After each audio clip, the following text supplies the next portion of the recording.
Welcome back to Game Crunch, everyone, keeping you up to date with the latest in the video game world. Now today, we're going to go over a couple of the biggest topics happening today in the gaming space, including, I'm sure you've heard by now, all these sweeping tariffs by the Trump administration. Well, we're going to go over some of the details on how that could affect your physical games going in the future, and what this could mean for the acceleration of this all-digital future we keep going towards as far as video games go. But we'll get into that in just a second, and then we're going to talk about how Sega is switching up their strategy, and it could mean less games, but more quality games. We'll take a look at their strategy here in just a second. But of course, if you like to stay up to date with the latest in the video game world, consider giving Game Crunch a subscribe. It really helps the channel grow. If you find any of this information helpful, give the video a like, and without further ado, let's just get right into today's topics. So there are some big changes coming to how physical games are being distributed, and it's not exactly a good thing for us consumers.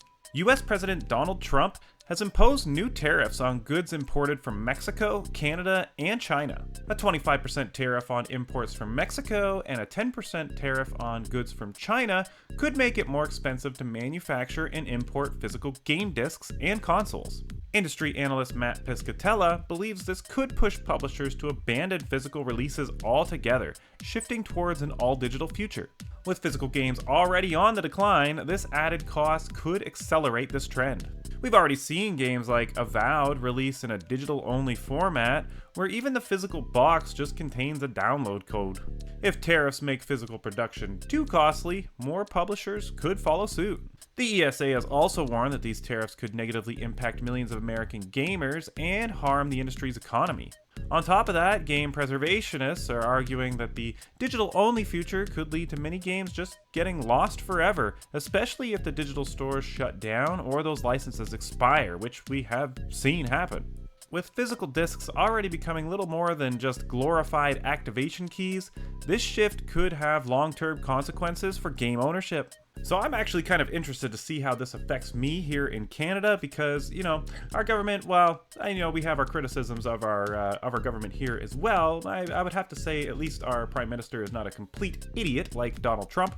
But anyway, I digress. Don't want to get too political here.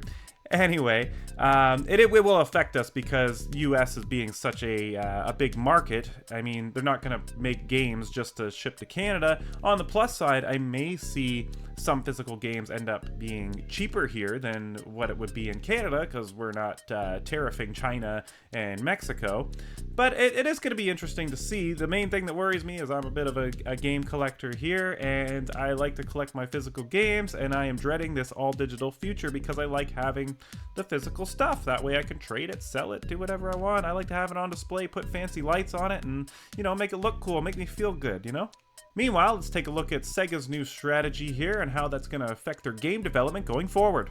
The company has announced it plans to release fewer new games next year, but will invest heavily in top studios, including Atlas, Ryoga Gatoka, I've never actually heard of that one before, and Sonic Team. Sega has had a pretty busy release this year with games like Super Monkey Ball, Banana Rumble, Metaphor ReFantazio, and the Like a Dragon series, Pirate Yakuza in Hawaii. Those games always seem very outlandish and strange to me. Maybe I'll have to check one out one of these days. However, the company now says that it will slow down the number of new game releases between April of 2025 and March of 2026. That said, they still have some pretty major upcoming titles in the pipeline, including Sonic Racing Crossworlds, Shinobi Art of Vengeance, and Project Century. Sega is also working on reviving classic franchises like Virtua Fighter, Crazy Taxi, Jet Set Radio, Golden Axe, which is super cool, I'd love to see Golden Axe come back, and the Streets of Rage. Beyond just making fewer games, Sega is looking to expand its core development teams. They're planning on strengthening Atlas to help bring more Japanese games to global audiences and expand the teams behind Sonic the Hedgehog and Like a Dragon. This might be done through hiring new staff or even acquiring other studios in order to help boost production. As far as things go on the sales side, Sega is seeing pretty strong numbers from its games. Sonic X Shadows Generations, that one's always a mouthful to say, has already sold over 2 million copies, and Metaphor ReFantazio has passed over 1 million. Older titles like Persona 5 Royal and past Sonic games also continue to perform very well, helping drive repeat sales. Interestingly, Sega's president also hinted at a potential game subscription service that might be coming in the future. While they didn't provide any details, this could mean Sega is looking at something similar to Xbox Game Pass or PlayStation Plus. Ultimately, I think this is a good thing. I'm definitely more quality over quantity in my video games. Looking at, I'm playing through Avowed right now, and I kind of have the same opinion, which seems to be going around online, which is, it's okay. There's nothing really too wrong with it. It's okay. It's got okay exploration. The graphics are okay. I do gotta say the far out visuals look really, really good. Everything is really, really crisp when you're like looking at a landscape. Super cool.